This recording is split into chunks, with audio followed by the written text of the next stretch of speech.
So one of the ongoing dilemmas for people who are interested in truth and God, in living with more awareness, in being able to be really in touch with something higher, something better, what some people refer to as the source. I don't have any bad associations with the word God because I was raised an atheist, so I like the word God.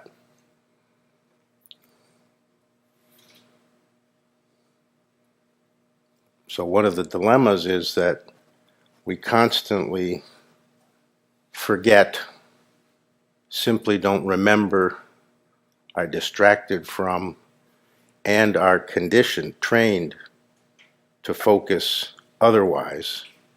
We simply don't remember that we're here anyway, that life is going on anyway, that your time is yours anyway, that your right, your privilege as a human being is to focus any way that you choose, or to make important or significant for yourself anything you would like. We simply don't remember that. And as a result, even though a person may be sincerely wanting to be closer to God, sincerely wanting to find truth, sincerely wanting to live the best possible way, sincerely wanting to be a source of love and light in the world, not make problems or be a weight on others. We simply forget that that's our absolute right and that we're here anyway. What else are we going to do with the time that we're here? Yes, you're going to work because you have to make a living. You have to make a contribution. Yes, you have to make your lunch. You have to make your dinner. You have to feed the dog. Yes, you have to wash the car. Yes, you have to press your shirt.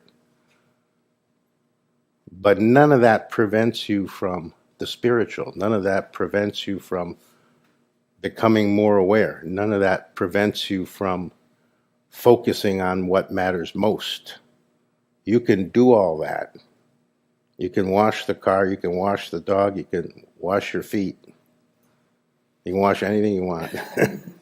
And at the same time, not forget that you're here anyway and can focus any way that you choose. Nobody can prevent it. You can be in prison. They can chain you to a wall, feed you intravenously, but you can still focus on anything you want. They can't make you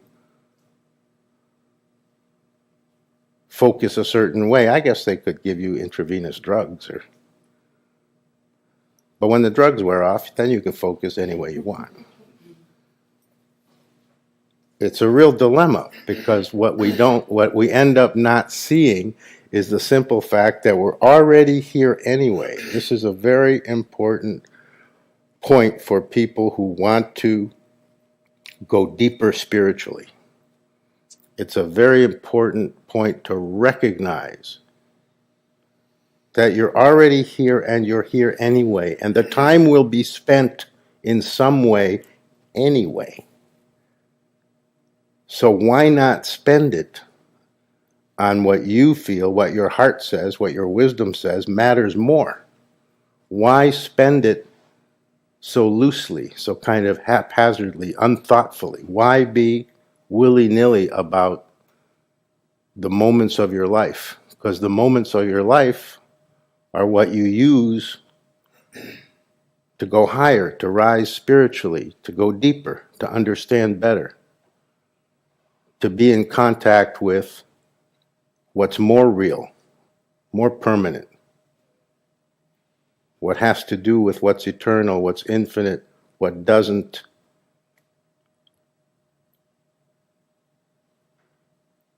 get born and then die. What gets born and what dies, by definition, is insignificant.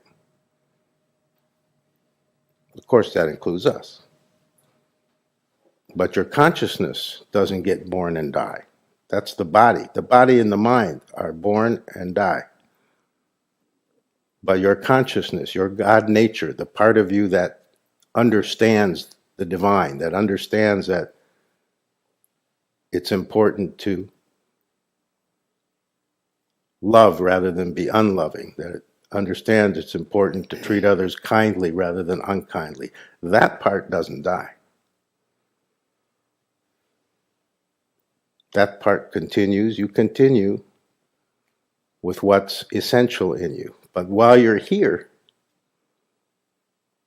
if you don't really recognize, if the moment hasn't happened where it's gelled in you, where it becomes a permanent comprehension, a permanent understanding, that this time is yours anyway, and you're gonna spend it somehow anyway. From the moment you're born till the moment you die, you're gonna spend every minute.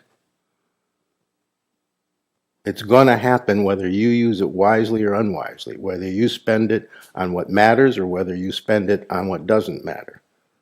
Whether you spend it focusing on love, on God, on kindness, on being of service to your fellow man, of being somebody who comes into the room and things are better because you're in the room. You can spend your minutes, no matter what else they're being spent on, like the necessities of life, which isn't every minute. You can spend it with that focus, or you can be simply haphazard like you're trained to be in everyday society, which is commercially based. So it's based on buy this, pay attention to that, which is just trying to sell you something. Be concerned with pleasure, basically. Before it was such a commercialized society, 100 years ago, there was still a focus on pleasure. That's been ongoing for thousands of years. So it's basically follow your desires.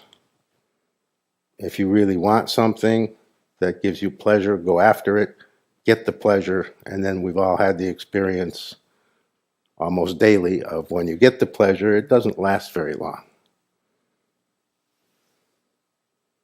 You know, it tastes delicious for a few minutes, but the calories are forever.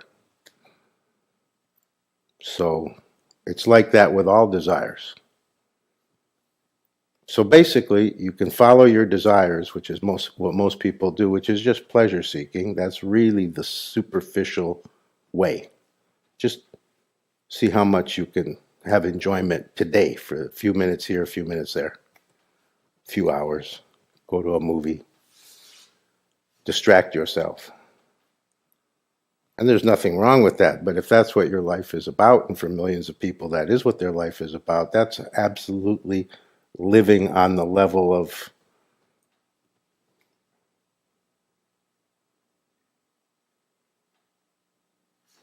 a sleepwalker, not really seeing what the possibilities are, the potential for a human being. Every human being is wildly rich in potential. You can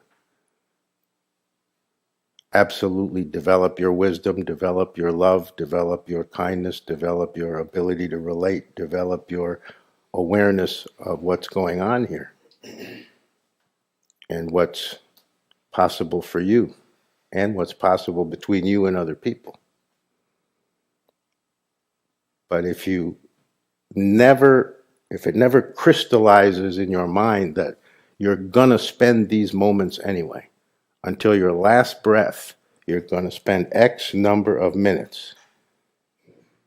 And in each one of them, you have a choice how you use it, how you use this minute, how you use the next minute, how you use the minute after that. If you forget this minute, the next one, you can start with the next one. Once it congeals, once it's crystallized in your mind that I actually have a choice and I actually can be more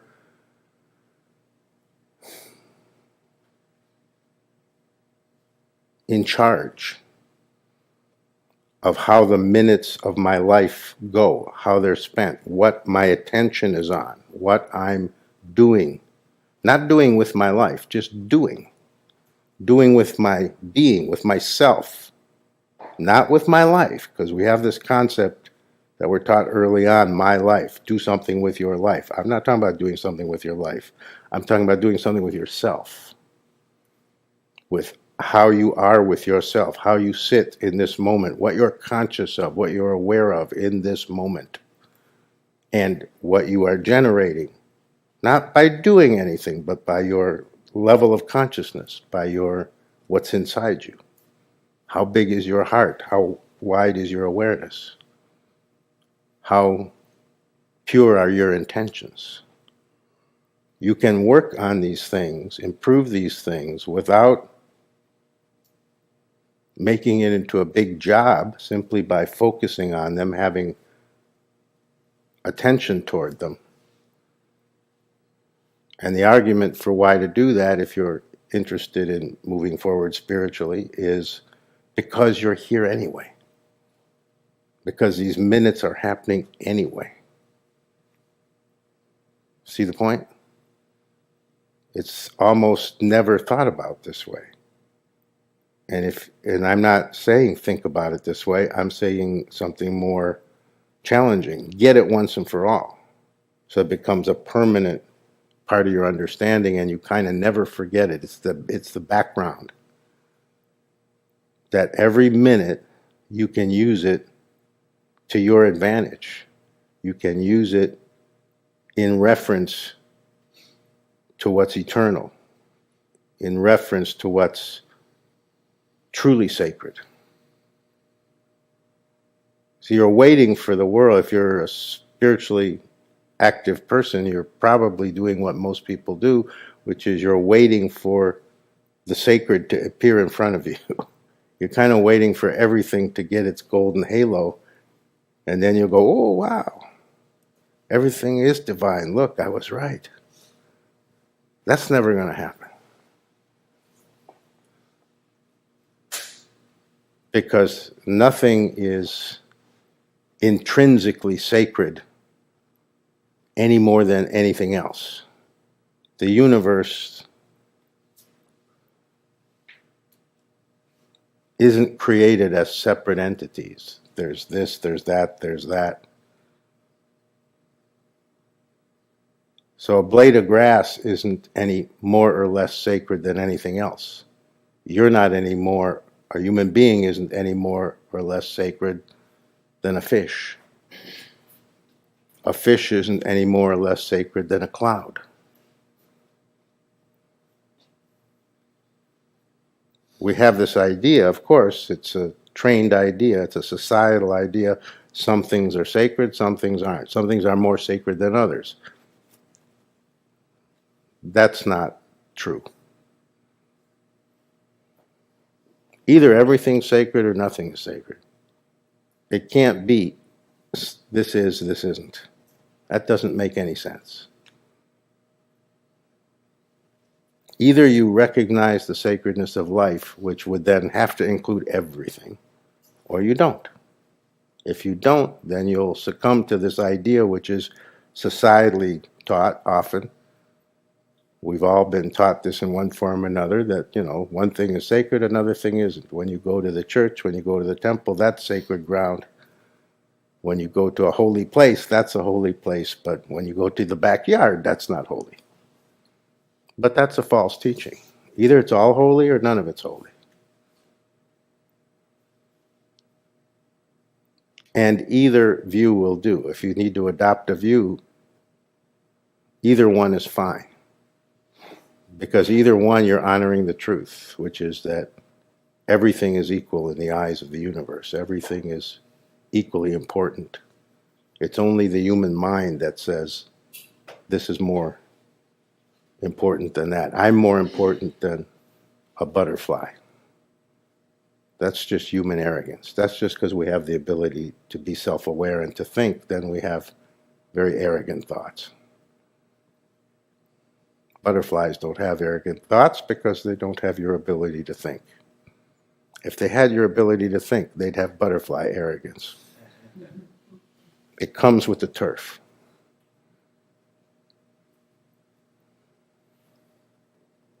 So if you can get it once and for all that these minutes are going to happen no matter what. Your life is going to proceed till your last breath, and that you can actually have a say. You can actually not simply meander, let your mind wander willy-nilly, let your attention be drawn in any direction, be simply immersed in the social level, the societal level, where everyone is vying for your attention basically to sell you something, even if it's just an idea. They don't always want your money. Sometimes they just want you to believe what they believe. But that level, when you succumb to it, and most of us are succumbing to it 24/7, doesn't get you anywhere. When the time is past, you end up with nothing more in your hand than when you started. You've had a few pleasantries, you've had a few pleasures, you've fulfilled a few desires. That's all you get when you follow that more materialist way of living.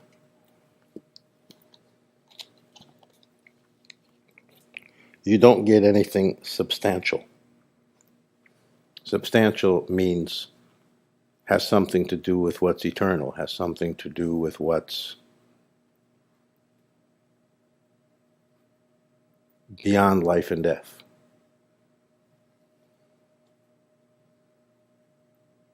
If it's within the purview of life and death, it can't be significant. Everything significant has something to do with what's beyond, what's higher. Humans love to say higher. I only say it because it means something to you. Otherwise, I would never say it, because in truth, nothing is higher and nothing is lower. It gives a suggestion that something can be higher. But it has a meaning for people and it's useful. So it's okay to not be accurate if it has a practical application that helps. It's more important to help than to be accurate.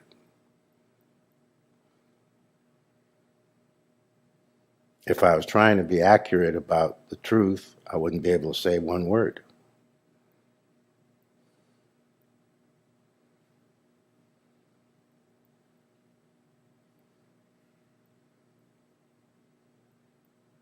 So you're going to be here as long as you're going to be here anyway. The minutes are going to be spent in some way anyway. Your attention is going to be on something every minute anyway.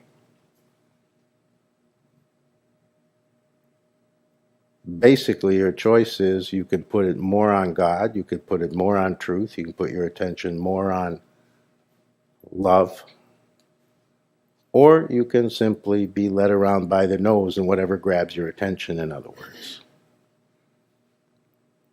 So to do that, to do the former, to be more focused on the significant, on what matters in a higher way, that everybody kind of understands naturally, to do that, you have to practice, cultivate, develop more awareness, more mindfulness, the Buddhists love to say, so that you can focus your attention. That's what mindfulness means. Focusing your attention on what's actually going on this very moment, not 1 second ago, not 1 second from now. The idea of increasing your awareness, walking with mindfulness, is very centered on that it has to be right now. That 1 second before is the past, 1 second later is the future, and all of that is irrelevant. The past is gone, the future hasn't happened yet, so none of it has any meaning. The past is at best a memory, and the future is at best something you're imagining is going to happen, because if you have a massive heart attack 4 seconds from now, which can happen to any one of us, there won't be any future. So the only moment that exists right now. So unless that awareness is being cultivated in the context of this very moment, it isn't really awareness. It's something else, some misunderstanding of what awareness means. Because awareness is always awareness of this moment. You can't be aware of the past or the future. You can only be aware right now. Awareness of the past is simply memory, which is usually faulty. And awareness of the future is imagination, thinking you know what's coming based on what happened before. So that's a projection, that's your assumption. So awareness has nothing to do with the past, nothing to do with the future, only has to do with the current moment. And the current moment is the only moment you ever experience. Because when the future happens, when the next moment happens, you experience it as this moment. And in the past, when you experienced the past moment, how did you experience it? As this moment. You've never experienced the past. You've never experienced the future. The only thing you've ever experienced is right now. It doesn't roll forward. That's the idea of time. It just is now. It's much more mystical and unexplainable than, oh, it's just rolling forward. Yes, it was now a minute ago, and a minute later it's now again, because we understand it's rolling forward. That's not what's actually happening. That is not the physics of the universe. That's the physics of the time dimension that we intuit, but it isn't actually happening. It feels to us like it is, so fine. You just take it that way. You don't have to understand everything about time and space. But you can understand certainly, and you do need to understand that the present moment is not something that rolls forward. Just because in the next moment you'll experience it as the present moment, and in this moment you've experienced it as the present moment, is not proof that it rolls forward. It's simply proof that the present moment doesn't change in its nature, that the present moment is unitary.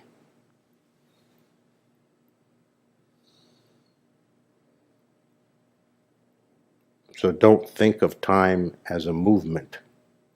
Think of time only as right now. If you really want the spiritual understanding, if you really want to go deeper spiritually, if you really want to be more in contact with the ground reality, the base reality, not the superficial viewpoint,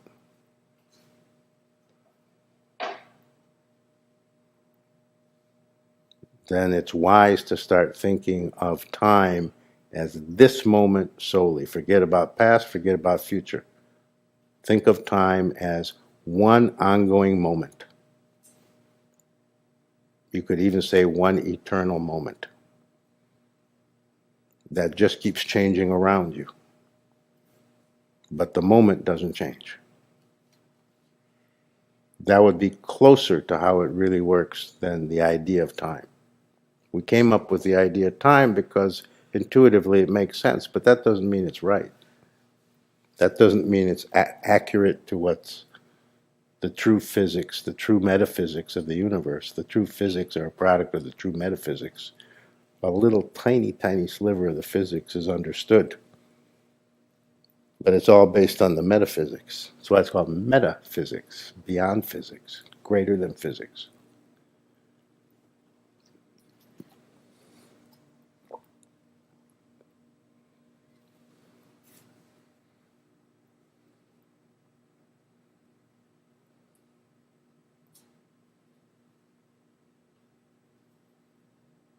So the best argument for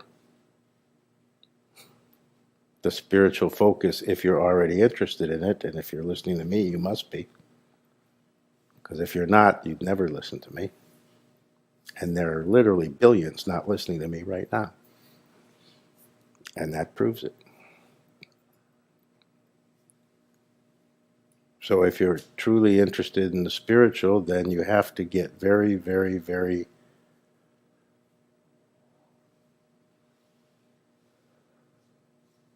simple about time. You have to really start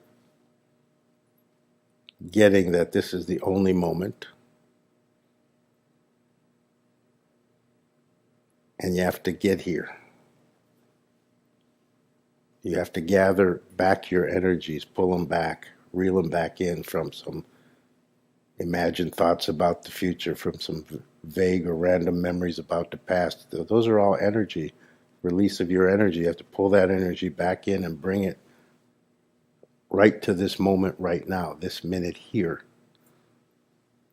so that your life energy and your awareness, which is an aspect of higher wisdom, your awareness gets more laser beam sharp and widens. And then you start to actually see for yourself some things that reveal more to you that are absolutely different than what you've been taught as a child, or what you've been taught about what you are, what life is, what this is all about.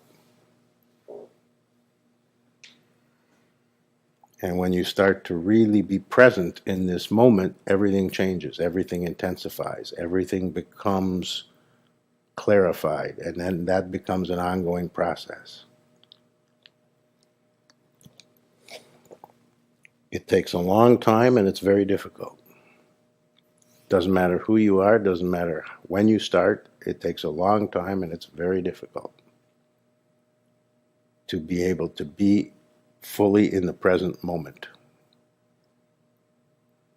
because you're never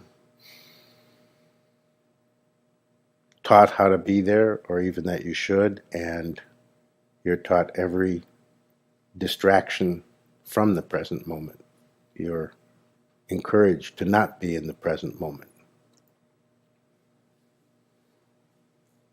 You're encouraged to plan for the future. You're encouraged to always be reviewing your past so you can, quote unquote, improve or do better.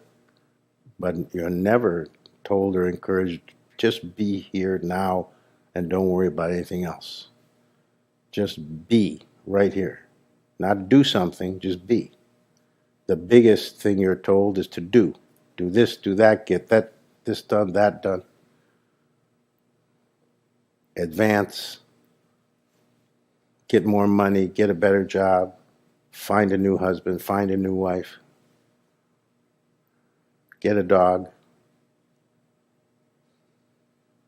make a sandwich, anything. Do, do, do. Doing is a distraction from awareness, because the way you're taught to do from the time you're little, you're taught to focus outward on what you're doing, never to be also aware of yourself doing it. And that's the base teaching, the base focus that makes it so difficult, and why it takes a long time for people to learn how to be in the present moment, how to be conscious in the present moment, how to be fully, wholly here in the present moment, how to be really present. It's very difficult to learn how to be really present, because from the time you were tiny, you were taught how not to be present. You were taught to focus outward all the time. Being present includes an equal focus inward as outward.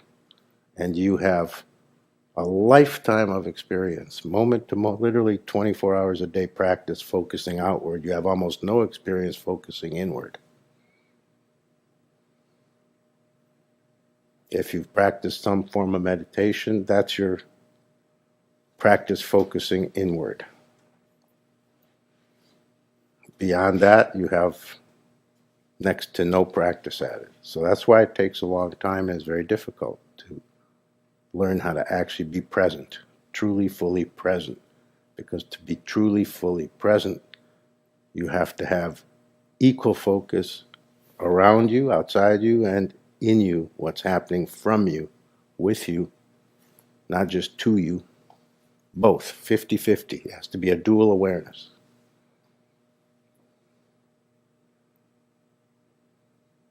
And when that dual awareness is really established, your consciousness shifts dramatically, because then the barrier, the separation between inner and outer disappears.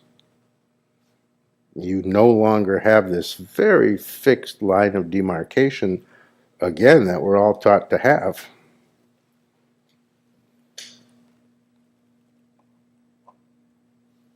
Between inner and outer. Inner means, in the way that we're taught, inner means everything from the skin in, and outer means everything from the skin out. And because of that, you live with a sense of separation. There's you, and there's everything else. You're kind of this, figure walking around in everything else. That's not what's going on. That's simply your perception, which is actually a misperception. The reason it feels so true is because before you really even could talk, you were taught that that's the nature of things. You're you, mom is mom, dad is dad, the house is the house, the outside's the outside, the inside's the inside. You were taught that you go as far as the external part of the skin. Everything beyond that isn't you. You had to be taught that, because when you're a little baby, you don't have that experience. You do not have an experience of being separate. But most people don't remember when they were little babies, so you don't know what that's like, except in different kinds of experiences in life that give you a moment of that. But you didn't start with the constant experience of me and everything else as separate from everything else. So being fully present in the moment is not a goal in and of itself. There is a reason for it. The reason is, if you really achieve it, and you can be present at will, and if you can be present at will, you will choose to be present most moments, the vast majority. If that can happen, then you will absolutely lose that sense of separateness. The outside and the inside will not be felt to be two different things. The outside will simply feel like the outside part of the inside, and the inside will simply feel like the inside part of the outside. It's all one thing. You will not feel disconnected from anything or anyone. You'll feel part and parcel of everything, and you'll feel that everything is part and parcel of you, which is closer to the truth of things.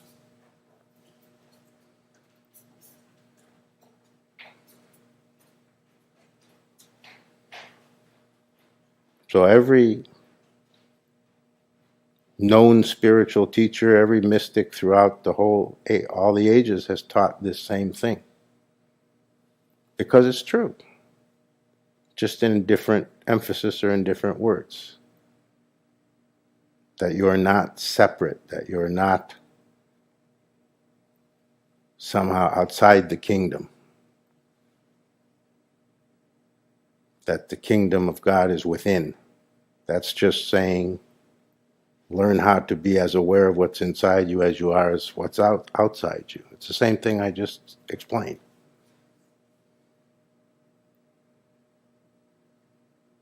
That as soon as that barrier isn't a barrier for you anymore, has dissolved between inside and outside, that's how it feels initially. It feels like you've entered some magical kingdom, because everything becomes much more wonderful. Everything starts to have a glow.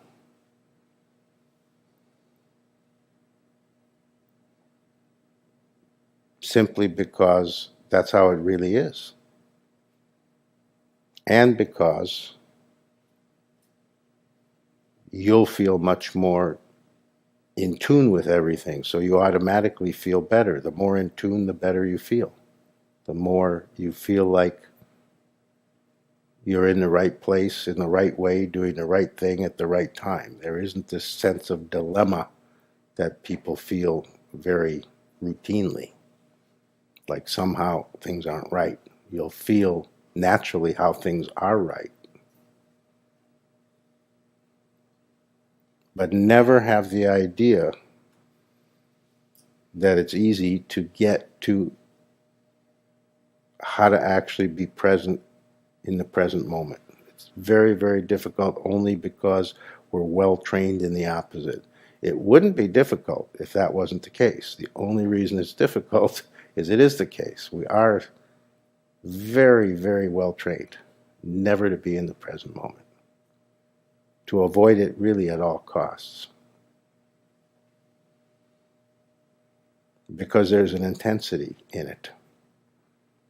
That's the reinforcement for why we keep avoiding it. If we accidentally become a little more present, which happens sometimes, we just, for whatever reason, become more present. We're more relaxed, or we feel better, or we put our guard down for a moment. Whatever the reason, everybody has had moments where they're more present without any effort or any real clear explanation why. Often it's when you're just really happy for no reason, when you're suddenly joyful. Maybe a ray of sun hit you and it felt good.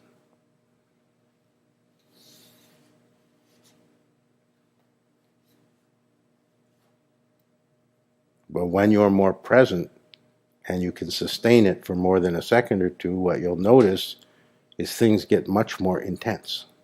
Because life itself, you being here,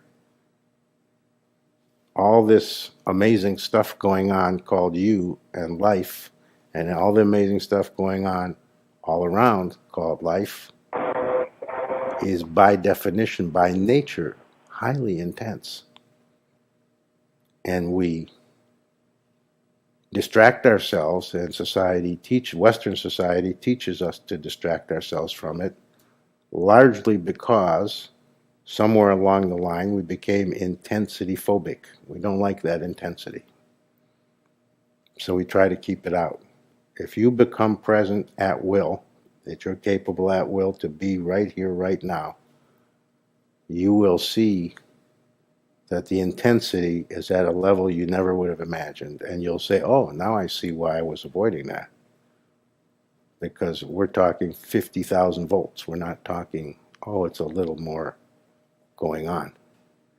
The intensity is night and day compared to where we are normally.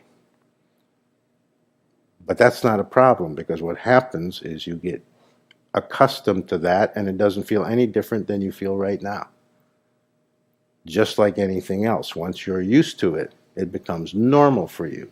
So you'll be operating within a context of a much greater intensity, not just for intensity's sake. That intensity exists because you've gone much deeper. It's more intense at the bottom of the ocean than at the surface. So you've gone deeper, you've become a deep sea diver. And that intensity becomes something you simply get accustomed to, and after a while, it feels just like you feel now. It doesn't feel any different because you're used to it. It's your natural, becomes your natural position, your natural state. Intensity becomes part of your environment instead of something to avoid.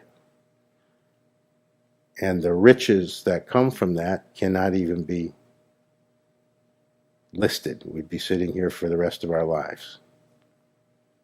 Because in that intensity, again, the point is not intensity for intensity's sake. In that intensity, much is revealed. In that intensity, more of the truth is just clearly obvious to you. In that intensity, you get to see things you can't see any other way other than diving deeper. You can't see what's at the bottom of the ocean unless you dive deep. There's no other way. Yeah, you can use a camera, but the camera has to dive deep. The camera is just a substitute for you. So it's the same thing. You have to dive deep.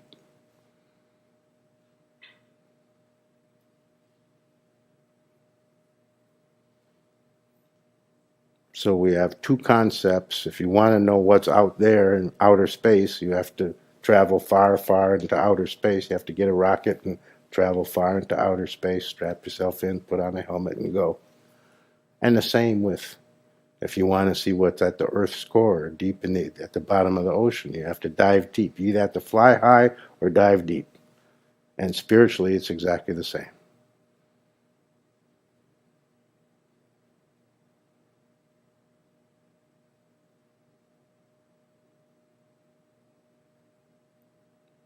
And you're here anyway. You have this moment anyway. You can also use it, whatever else you need to get done, you can also use it to fly high or dive deep. If you skip that and just wash the dog, you've missed out on the possibility, which is absolutely your privilege. You're free to do that. Nobody has to fly high or dive deep. But then you can't say, oh, I tried to find out what God is for real, but it can't be done. Or I failed somehow. You don't have to fail. You just have to recognize that it's required that you fly high. It's required that you dive deep. It's required that you do something with the moment you have, the moments of your life that you have and that you're going to do something with anyway. It's required if you want truth, if you want God, if you want reality, if you want the nature of love itself, divine love, then sorry, I'm just the messenger. I didn't make the rules. Then sorry, you must find some way to fly high or dive deep. One or the other. You must find some way to get to this present moment. And that's what the spiritual quest is.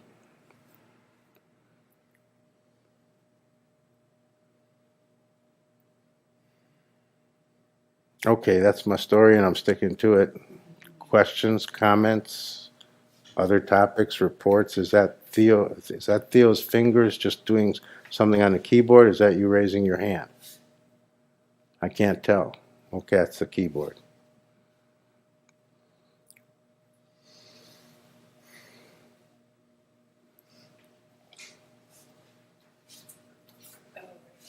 You have to go so that people, because the people who are on the phone can't see you, but the people online can. It's just a brief question about awareness. I think maybe I've been misunderstanding. Everybody misunderstands what's meant when we talk about awareness for about the first few years. Okay. And I just started talking about it about 2-3 weeks ago. Okay. So you have a 2-year window now. Okay. I just wanted to get clarification between what I notice, I think, or what I've been misunderstanding as awareness as like internal observation of. That's witnessing, that's not awareness. That's witnessing, not awareness. Okay. Awareness is wider than the ability to be an impartial witness. The ability to be an impartial witness is part of how you develop real awareness. It isn't absolutely necessary because there are other ways that accomplish the same thing, but being a witness and awareness itself, cultivating true awareness, are not synonymous. I think that's what you're asking. Are they the same? The answer is no. Being a witness is an aspect of awareness. When you're able to witness objectively everything without any reaction in you, so that you're truly a neutral witness. The key is neutrality. You're not repulsed and you're not attracted. You can witness from a position of absolute objectivity and true neutrality. That is a useful skill, a useful ability, because it sharpens your consciousness. It makes you not a reactor, so that every emotion comes into play, every kind of thought process comes into play, which is just a reaction to whatever you're witnessing. If you can witness without reactions, then you are moving toward a true awareness. But it isn't the whole enchilada, because awareness is neutral. It doesn't react. It simply is aware. It simply sees and knows and feels without it becoming a reacting. It's a being with it, not reacting to it.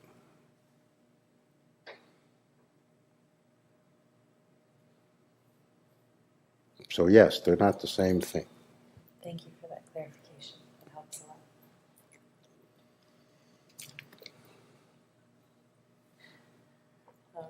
Thank you.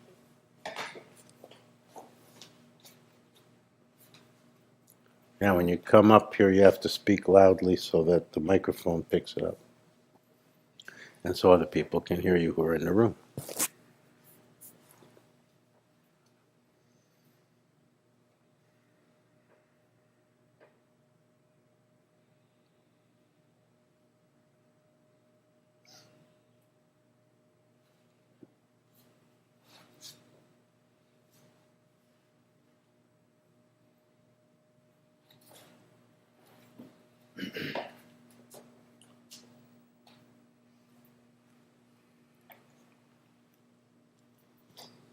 So a few days ago, I was in some emotional pain, and some awareness happened, or some increased awareness.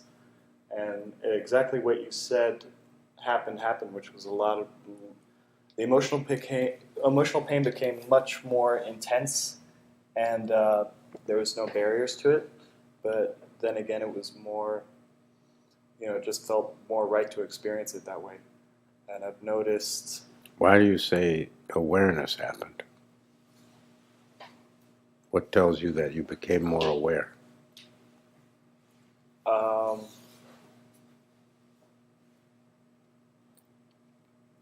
Just I felt open and fluid and present, and it was kind of like a little bit of a sonic boom too. So it's like boom, and I was, from that point on, I was trying to bring my attention back to the present, and it took a huge effort to do, especially in emotional pain. It was like really pulling in some brains or something. And I've noticed that... Some brains? Some rains. It's painful. It's very painful and very difficult. Okay, so that's not about awareness. That's about feeling capacity. Okay. So it may have seemed to you, or in thinking about it, or hearing us talk now about awareness, it may have seemed to you like that experience had to do with more awareness happening, but it really wasn't about awareness. Awareness wasn't, the way you describe it, awareness was not the factor. The factor was you were more willing and accepting to feel fully what was really going on, what was really there, which is also excellent capacity for learning how to be in the present moment and learning how to be more aware. But this is not about awareness, the specific experience. It's about being able to be open to your own feelings, even when they're scary. Yeah, that's challenging. Well, especially when they're scary or anxiety provoking. So that's good. For you, that is even more significant than cultivating awareness, at least for the kind of emotion you're describing.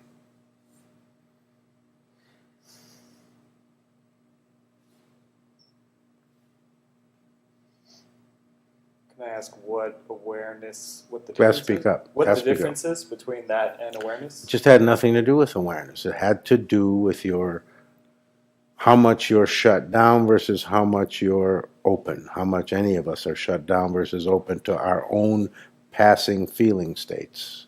So as soon as we notice that a feeling state is unpleasant, or it makes us afraid, or gives anxiety, or is somehow terrifying, whatever degree of unpleasant, either mildly or maximally, we tend to move away from that, or try to shut it down, or want it to go away, or want it to stop right away.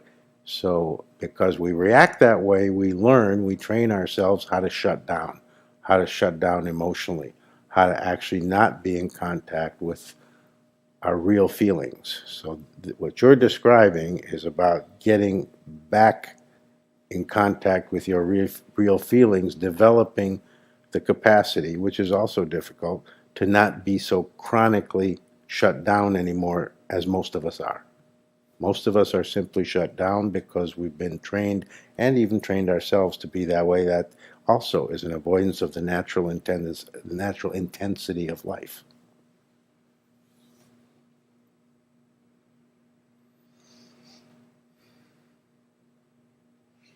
Remember, if you were raised in a Western society, you were raised in a society that deeply believes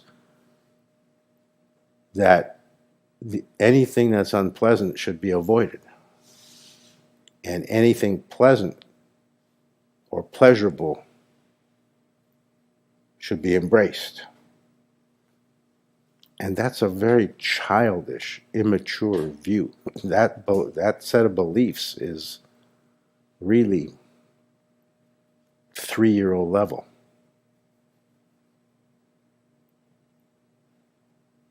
So you can do better. As individuals, you can do better. You don't have to stay at the societally reinforced 3-year-old level of, if you have an hour, you scream and you run. And if the ice cream tastes good, you eat a gallon. That's the 3-year-old behavior. And that's the way most of us are operating. So we are, by definition, shut down. It's obvious how we're shut down, because you couldn't act that way. You couldn't have that behavior if you were really in touch with the emotional level of life, the emotional level inside you, because you would simply feel that it's exaggerated to have a big reaction to having an owie. You don't have to scream and run. You don't know any better when you're 3, but most of you look at least slightly over 3. And you would know intrinsically in your emotional awareness, your emotional sensitivity, that's probably not a good idea to eat a whole gallon of ice cream at once.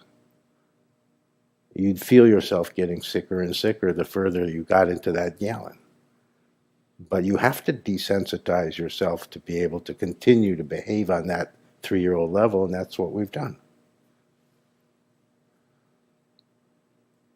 Now, society isn't going to help you here, because society is fine with that. Society is what encourages you to be at a 3-year-old level, not because society wants you to be childish, only because society itself doesn't know any better. Society is the group mind, the herd mind.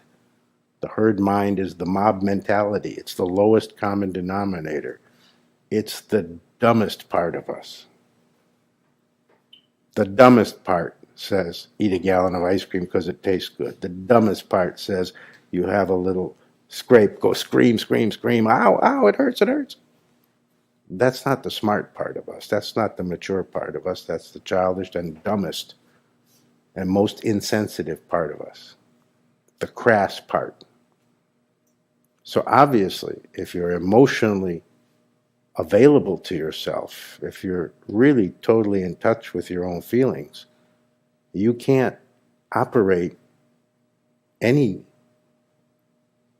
situation with a 3-year-old reaction, because you'd immediately feel how it's not appropriate, how it's too wacky.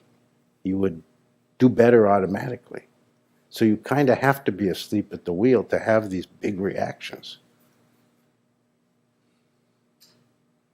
These extreme behaviors, these extreme ways of dealing with what's going on. Spirituality isn't really about making yourself holier. It's about making yourself not so prone to extremes. Not by forcing anything, but by recognizing how artificial the extremes are, how you've been trained to have extreme reactions, and you can untrain yourself. You can stop reacting to little things as if they were big things. And you can be available that when big things happen, you can have the appropriate big reaction. Because when wonderful, huge things happen in your life, as they do from time to time, you don't have the appropriate reaction then either. It's hard to be as joyful as you should be when something great happens. It's hard to, when somebody does something for you that maybe is the nicest thing anybody has ever done for you in your life, you don't grab them and kiss them and hug them and give them the real love in that moment and gratitude that you should. You say, thank you so much, because you're emotionally shut down. That's not your fault. You get trained to be that way when you're a little kid, because you're driving your parents crazy, running around, all this energy, all this reacting, and they teach you, sit down, be quiet, shut up. They're not to blame. They don't know any better. But you're not 3 anymore. You can do better.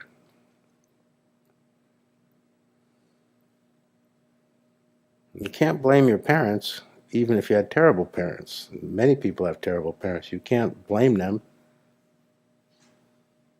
But you can recognize how you were influenced in a way that isn't good for you and change it.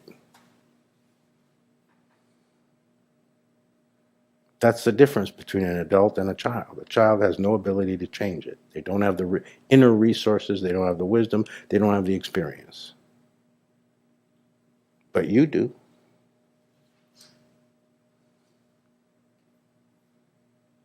So what you're describing is a greater capacity, a greater willingness to be available to yourself emotionally and your own emotional life, rather than when it becomes an emotion that includes a lot of anxiety, rather than quickly shutting it down. And that's good, because that will teach you over time, as that capacity grows even more, that will teach you that you don't have to do anything with any fear or anxiety that comes along.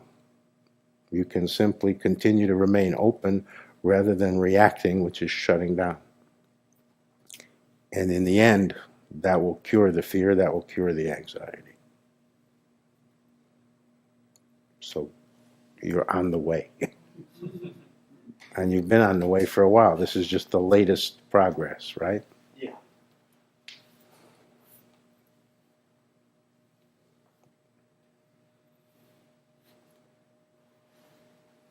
Remember, anxiety is a natural part of life. There's no human being who's going to go through life without some anxiety. But anxiety as a frequent condition, as something that happens often, which is either an illness or an ongoing problem, that's curable. You can't cure anxiety in the sense of, I'll never have a moment of anxiety, because life includes things that can make you anxious. But you can cure needless anxiety. Needless anxiety is a very common problem and a great suffering and should be cured. Traditional Western psychotherapy believes it's incurable. They couldn't be more wrong. And the way they treat it is with medication, sedating medications. Well, that might help, because anxiety, if it's severe, is a really terrible, awful state and an awful suffering, and I'm all for not having to suffer needlessly. So if the sedation helps not suffer, but the long-range solution is not treat the symptoms. The long-range solution is you can cure the anxiety. You can overcome the fear. It's possible.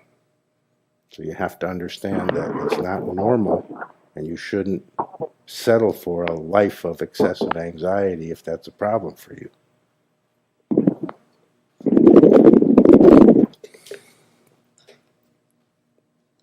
And ultimately, true spiritual life requires you to overcome any excessive, needless anxiety or even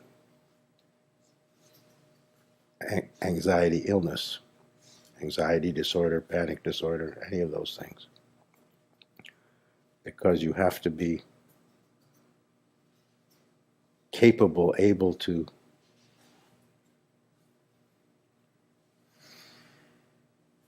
deal with what comes up, which is anxiety provoking in itself enough. When you're diving deeper, flying higher, you're going to have some anxiety. It's inevitable, even terrified feelings.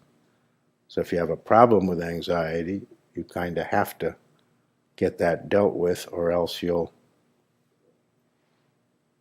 prevent yourself from flying high enough or diving deep enough. You'll put a damper on yourself spiritually, which you don't have to do.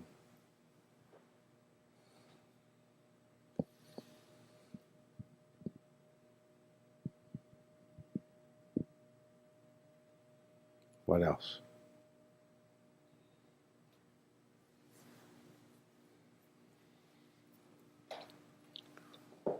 I'm not going to go for today's online satsang. We usually go way over time just because it's fun for me. But we're not going to do that today because we have a live satsang tonight in Santa Monica, 2 in 1 day. I don't want to overload you guys. I could do it all day, but you would pass out. You wouldn't let me have that much fun. You'd just pass out on me, and I'd have to haul us away. Leave us lay. I feel so much stronger now. I feel like feel maybe stronger than I've ever felt in my life. But it's like when I was like 7 or 8. There's so much energy, and there's still various thoughts or whatever goes on, but it doesn't matter. And I'm working harder, and things are crazy at work, and I'm sleeping less, and none of it makes any difference, really. It's just amazing to me. And everything is so much more direct. I'm so much more direct with everybody speaking and acting. So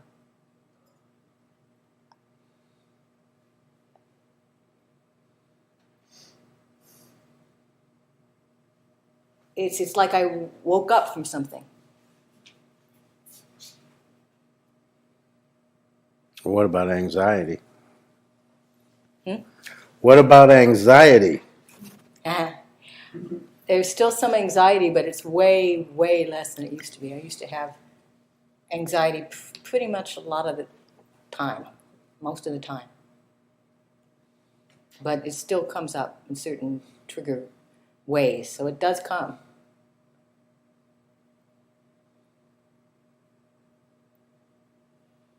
But also it's much more, it happens sometimes that I see some thought or some attitude that I didn't used to would have caught and think, wait a minute, I'm not going to act on that. That's just, I don't go into analyzing it, but it's basically kind of a conditioned anxiety thought or something like that. That I never would have noticed it. I would have been so involved in feeling frightened about things that if they happened really wouldn't be that terrible. But I've talked to you about things at work that I get like, oh, this is a terrible mistake, or I can't finish this, or whatever, I'll get fired, or just various anxiety, like there'll be some anger, some reaction. It's not even definable, really. You make up a story to go with the anxiety.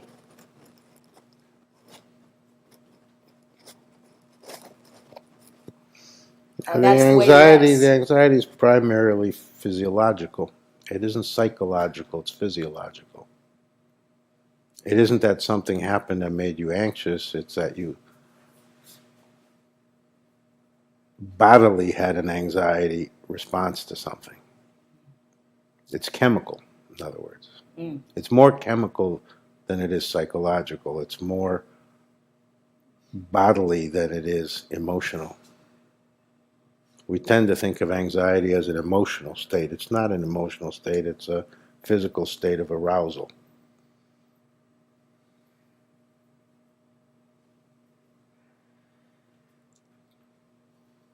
There's certain bodily tension, but it feels like energy. It's not that I'm totally relaxed necessarily, God forbid. but it just all feels more like energy and not like I want to run or I just feel more energy sitting or whatever.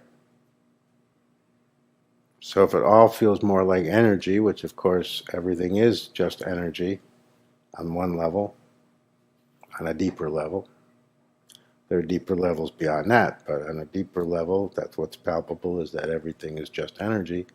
That's a kind of a witnessing. When you're more capable of seeing that, oh, it's all just energy, you see your own reaction, you see that that's energy, you can trace it, you can feel, oh, I could trace that back to just energy happening. That's a kind of a being a witness. That's a kind of a taking a neutral position. Right? I see that now that you say it. I had the concept of witnessing as being dampened, I guess, kind of dull, like you're, and but I see that. That's not witnessing. That's suppressing or sectioning yourself off. Yeah. Real witnessing is not being removed. It's seeing from a neutral position or experiencing from a neutral, non-judgmental, non-evaluatory stance. Witnessing is a stance more than anything else. It's the stance of, I'm not going to have an needless artificial reaction, emotionally, psychologically, my thoughts, my feelings, my sensations, my bodily, mental, or emotional response is not going to be the typical overreaction that us humans have to just about everything. You're taught to overreact from the time you're a child. Therefore, you grow up in a society of overreactors, and it seems completely normal to you. Because everybody else is overreacting to everything, and of course it's going to not look like an overreaction.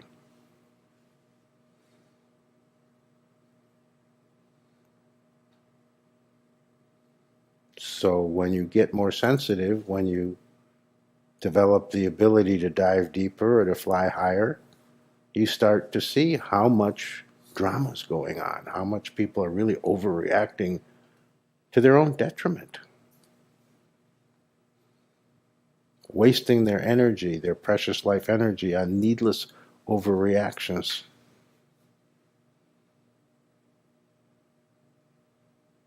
Which causes a whole host of problems itself. Then people have anxiety problems, sleep problems, fatigue problems, energy problems, irritability problems, anger problems, because they're wasting their energy. So they're out of balance. They're wasting the energy on nonsense, so you get out of balance. So you get angry about stuff you didn't used to get angry about. You get annoyed with things that wouldn't have annoyed you when you were more in balance.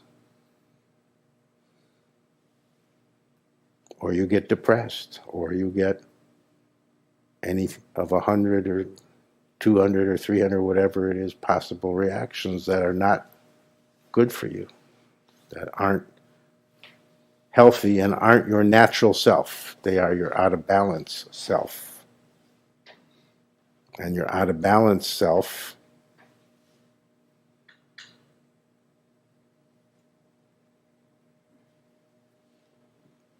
continuing, eventually you get some disease. It turns into some chronic disease. It turns into some condition that's harder to shake. It turns into a permanently depressed mood. It turns into a permanently irritable feeling, whatever.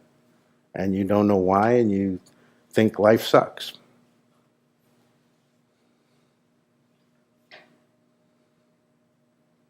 But there's nothing wrong with you. You're just not living in the natural way. You're living in the way you were trained to be an overreactor. Spiritual life, becoming really spiritually grounded, is about learning how to stop overreacting.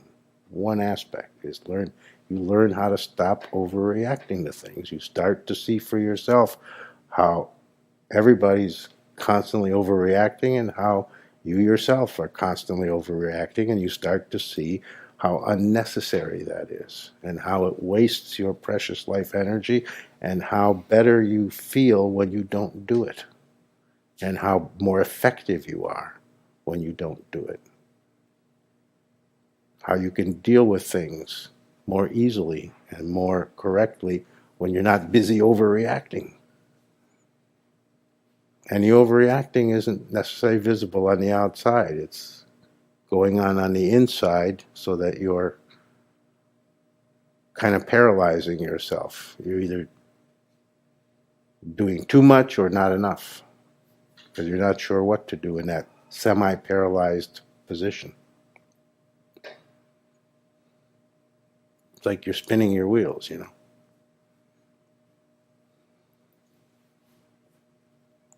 So why do you think that's happening? What are you ascribing that to? What you described?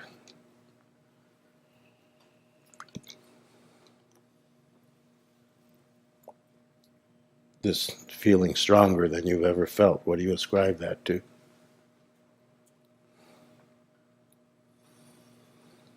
I'm trying to see what I can see about ascribing it to something. So you don't have an idea formed. I know that what's coming up, I didn't have an idea formed, no. Except I know you talked the other day, as you talked today, about how you're taught to dampen your life energy. And you talked to me at the summer retreat about doing what I want. And it seems like I'm more letting that happen, but that's more, again, it's not exactly an ascribing, that's more like a description. So I don't know what to ascribe it to. Well, if you think about when this feeling of being stronger and when the word strength came into your mind, wouldn't it be just in the last week, not many weeks or months? Yes. Yeah. Well, that's a clue.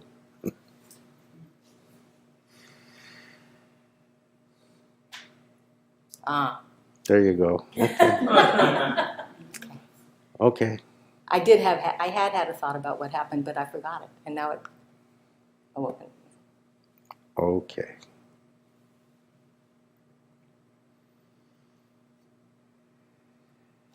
Thank you.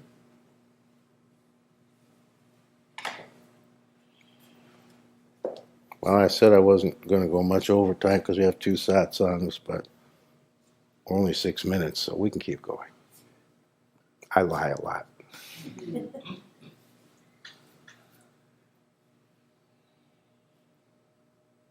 You. Yeah, you. Me? Well, I didn't raise my hand, so I know. I raised it for you. thank you. He's sitting on the edge. I clearly point right there. But, yeah, me? Who, me? So this is what people do. If I had pointed at you or you or you, you would have done it too. Me?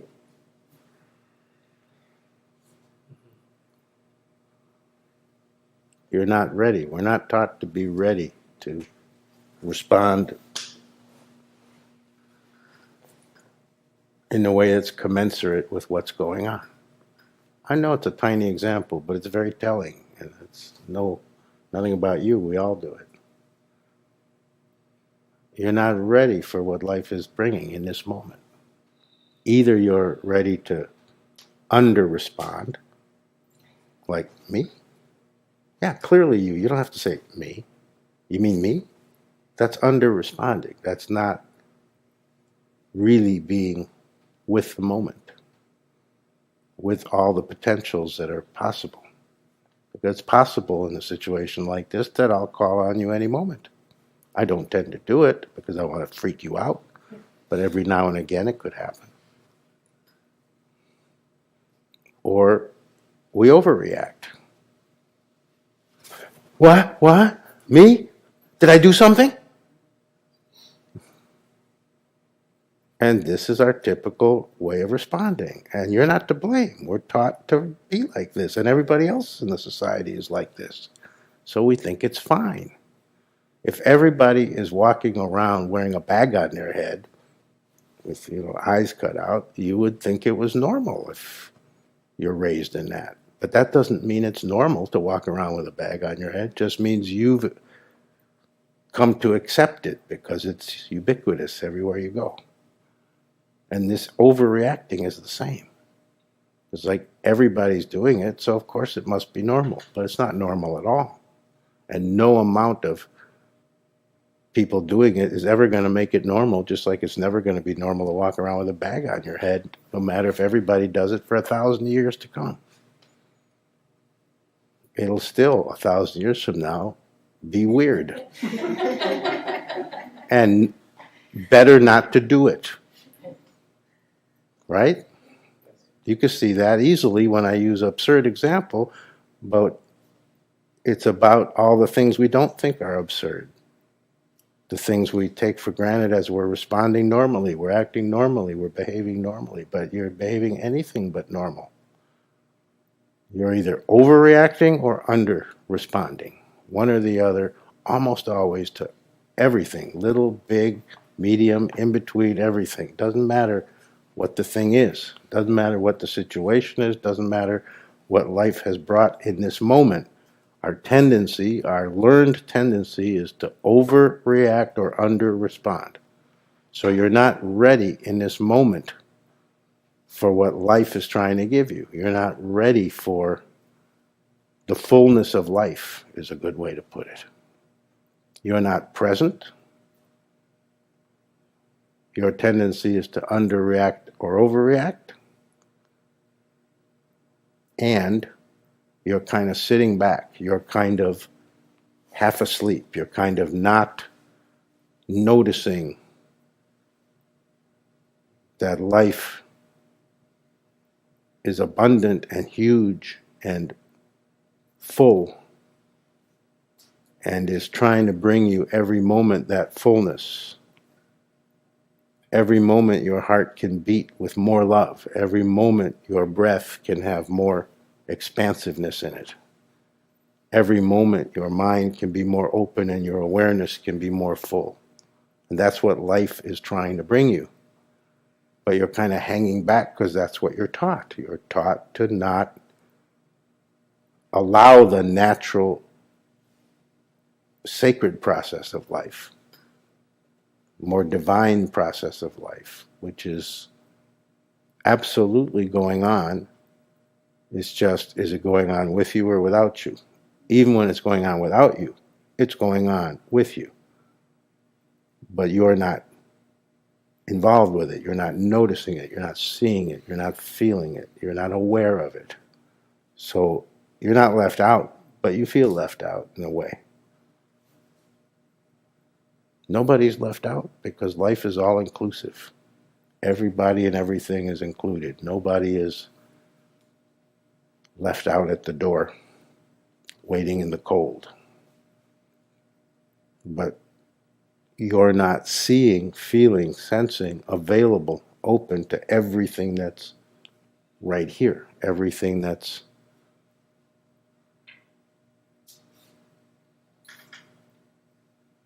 being given.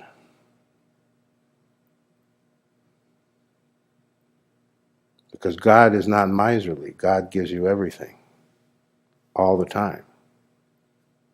So if you're available to it, you'll receive it more, and you'll have the benefit of it more, and you'll share it more. But if you're not available to it, if you're holding back, if you're kind of coasting, and that's what most of us are doing, that's a good word for it. I haven't used that word before. I remember to use that. You're kind of coasting. You're hoping life will kind of take care of itself, and you just kind of want to take a nap. Coasting uphill. Yeah.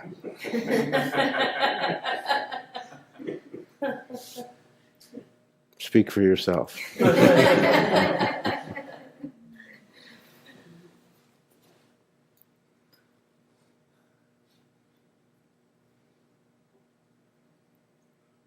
So that's what awareness means. It includes being aware that you're kind of trying to coast, but it's trying to coast while you're flying a plane.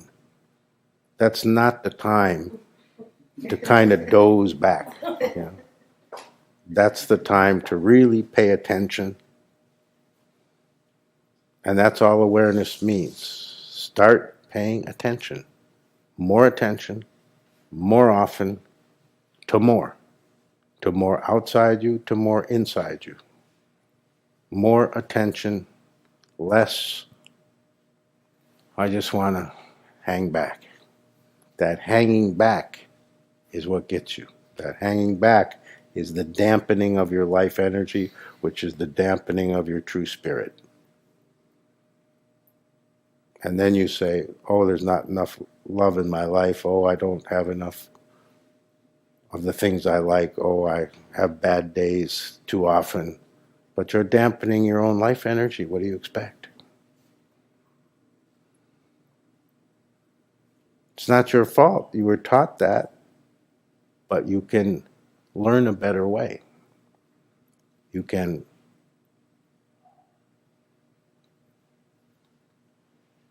practice how to be more aware. And I guarantee you that if you succeed, the main thing you'll be more aware of is love. So it pays off. Your turn. I've noticed recently that there's more love in how I've been relating to people. That there's a feeling of less separation in how I've been relating to them. And that and it's subtle. It's not drastic. It's not a step change in how I relate to them, but very subtly. Not relating to people in roles so much. So in sort of the very basic example of like a cashier, but actually relating to them more as a person than I would typically do, which is more of a coasting, falling into an automatic sort of interaction, an automated interaction, but subtly interacting them more as a real individual and feeling less separation between myself and that person. I would like to experience that even more, but I've noticed a subtle change in that direction. Well, if you want to experience it more, then you have to do it consciously. Consciously bring it in more.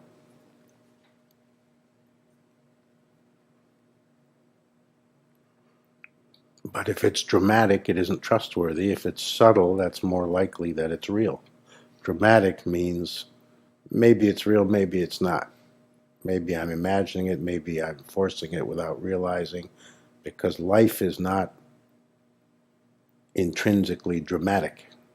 The moments of the day, every day, going to the supermarket, paying the cashier, washing the dishes, these are not dramatic life events. So the vast majority of the moments of life are anything but dramatic. The majority of moments are not complicated.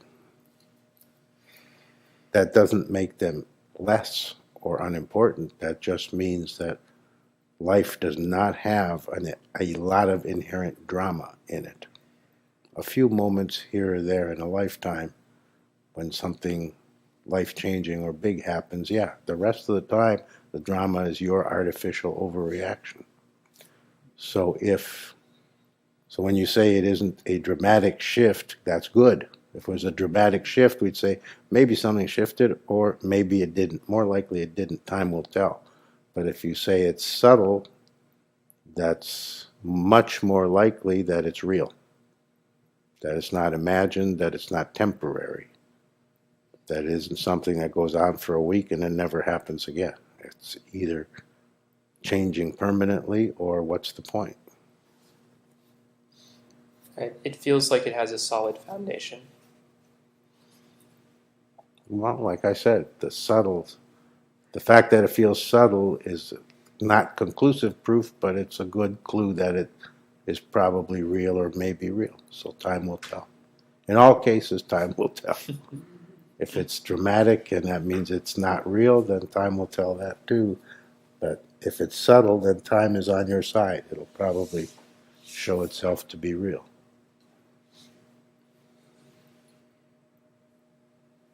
But if you want to be less a feeling of separate from people, and if you want to be more loving to people, even though it's happening by itself, you can certainly mix in and consciously bring more of that out.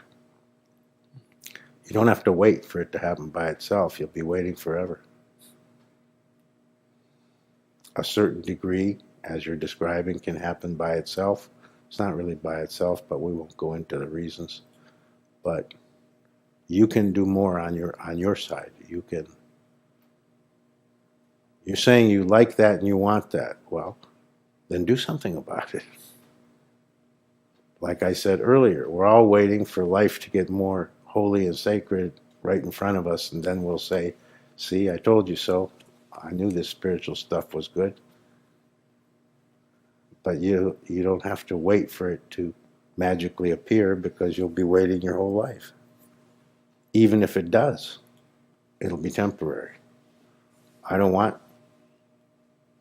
temporary spiritual understanding for you. I want permanent spiritual understanding.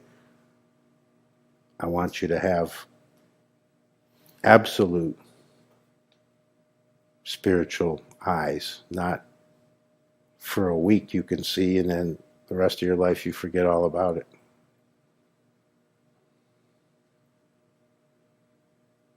If it isn't permanent, it isn't real. And if it isn't permanent in terms of your awareness, your understanding, your insight, your capacity, then it isn't worthwhile. If it isn't a permanent transformation, then what's the point? It may be nice, it may be good, but if it isn't permanent, if it doesn't take hold and make everything more in the right direction, everything better, everything more toward love, toward truth, then the value is so limited that it doesn't really matter.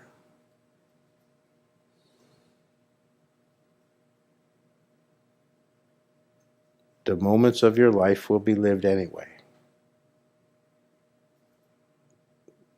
You get to choose less meaningfully or more meaningfully. Those are your choices, A or B.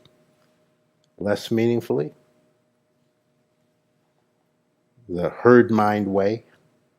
Get a nicer house, buy better clothes, eat better food, get a rich husband, get a beautiful wife. Or more meaningfully, what's true? What's real? What is the way of love? What is the limit to what you can be aware of? How high can you fly? How deep can you dive? How much can you know something yourself directly, actually, with your own eyes, with your own heart? How much can you know something about the eternal, the infinite, the profound itself, the ultimate? How much can you be in contact with that which is ultimate?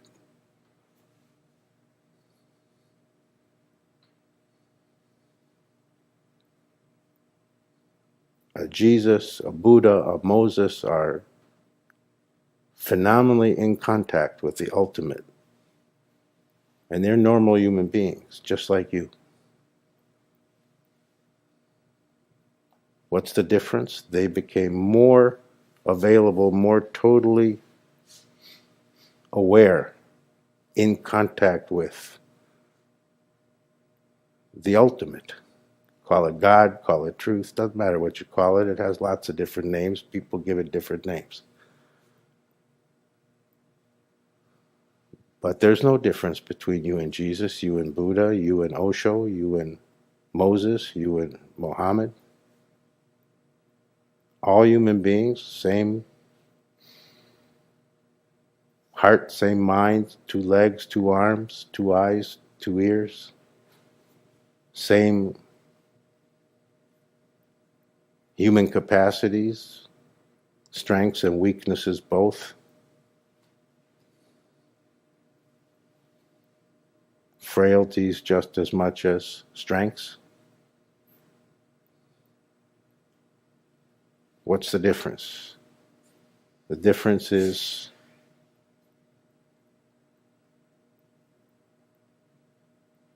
they directly perceived something and connected to something that has to do with the ultimate.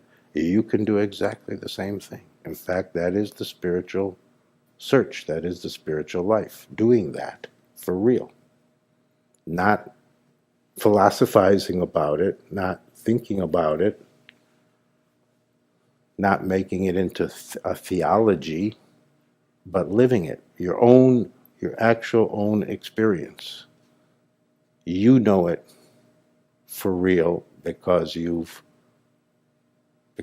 experiencing it for real. You're not keeping yourself separate from it at a distance, at a safe distance, because the closer you get, the more intense it will feel. The more real it gets for you, the more you will feel the feelings that humans feel when they dive deep, when they climb high. What happens when you fly really high, climb really high, dive really deep? What happens? It gets scary. You get nervous of like, whoa, this isn't what I'm used to. Your body reacts, your mind reacts, your sensations change, you have emotional reactions, you get afraid, you get nervous, you get anxious, you start to feel like you're losing your bearings. Everybody who's learned how to be a pilot is familiar with this. Everybody who's learned how to be a scuba diver, a deep sea diver is familiar with this. And everybody's familiar with this if you've never done those things. Because who hasn't gone out on a limb in some way and become afraid? So spiritual life is going out on a limb, getting afraid, and not turning back.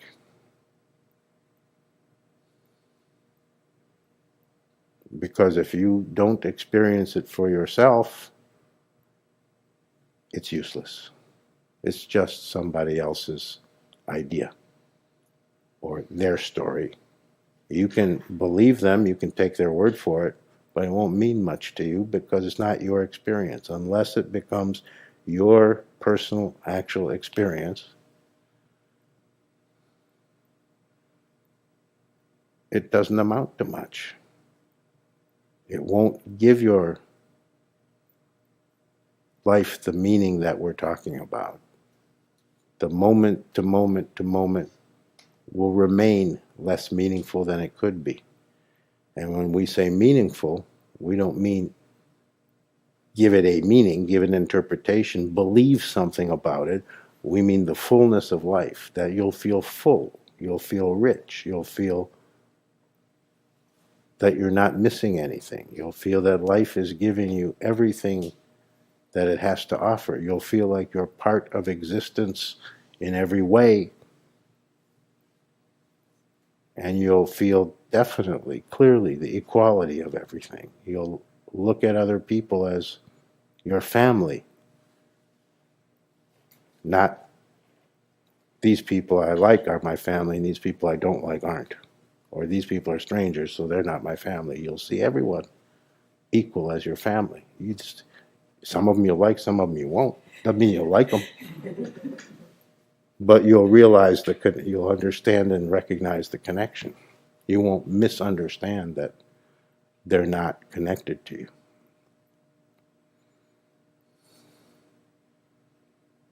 And then you'll see that connection and feel it and understand it with everything, with the trees, with the birds, with the wind, with the daytime and the nighttime.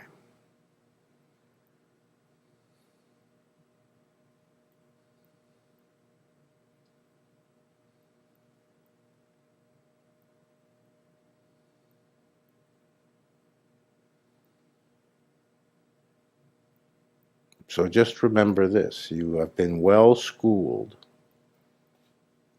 you have been trained from birth in the ways of unlove. The ways of unlove are many. And you've become an expert at it. We all are. The ways of unlove include being shut down emotionally. They include being not present in this moment. They include being focused needlessly on the past and on the future, not in this moment. They include overreacting or under-responding to everything that happens. They include limiting our awareness and not knowing anymore how to be aware, having that ability to be aware of what's outside you for real, the fullness of it, and what's inside you for real, the fullness, and having that artificial sense of separation, inner and outer, that really doesn't exist in true reality. All of those are part of the ways of unlove and 1,000 other abilities that all represent the way of unlove. So you have to learn the ways of love, which are not numerous, which are not many. Unlove has lots of options, lots of ways to do unlove. Love is much more simple. Unlove is complicated. You're well schooled in it. Love is simple. Love doesn't require training. It just requires abandoning and seeing through the ways of unlove.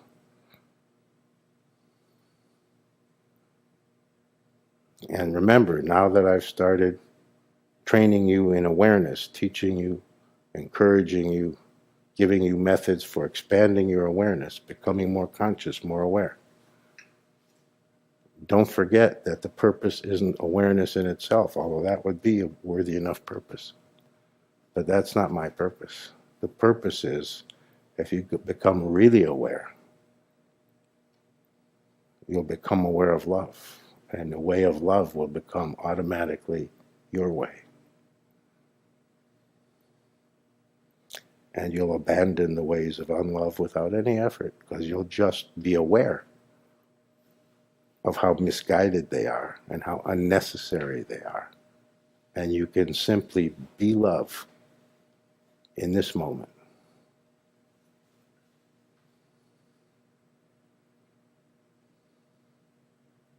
So it doesn't work to teach people the way of love. It does not work. Can't be done. You can't teach the way of love. Because if we're as well trained, if I'm right, and we're as well trained in the ways of unlove as we are in this day and age, in this place and time,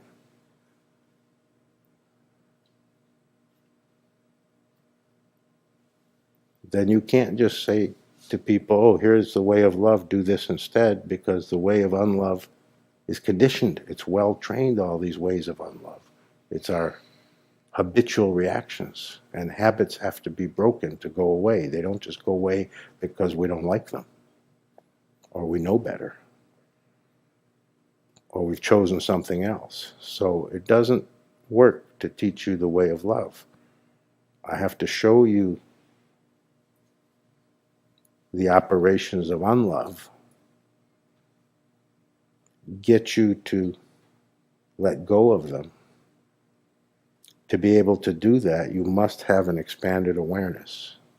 so that you'll be able to see all the unlove methods that are going on, that you're practicing without knowing it.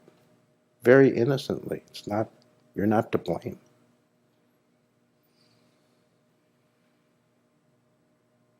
And in the end of that process,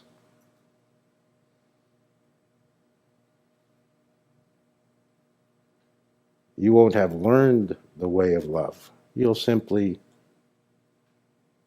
be there because the ways of unlove have been removed. Because the way of love is natural. You're born with it. You don't have to learn it. I don't have to teach it to you. I have to help you get rid of everything that's in the way that is unlove. And if we succeed, what's left is the way of love. Then you'll be how you're naturally meant to be, because that can't be changed in you. What's natural is unchangeable, and it's natural for a human being to operate through love. The only reason you don't is because you've been taught a different way.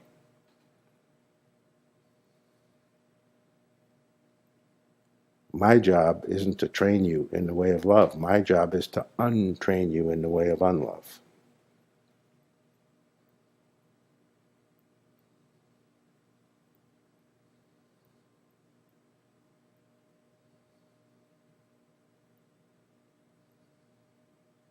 And I'm determined to do it.